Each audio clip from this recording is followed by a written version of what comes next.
Hey guys, welcome to Crazy Days. I'm Wanda, and today Fruit Makers Amanda challenged me to get my sweet potatoes canned.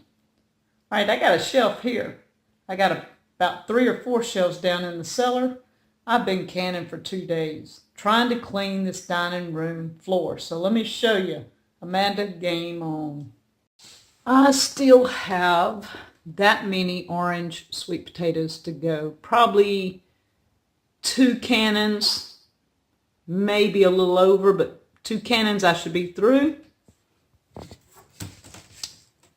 About 1 cannon of purple sweet potatoes, and that box over there and these white ones.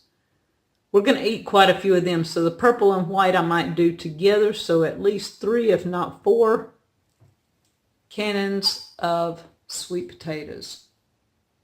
I'm going to be up early, going to work at it hard, and I'm going to win. So Amanda, get busy. Talk to you later from Crazy Days.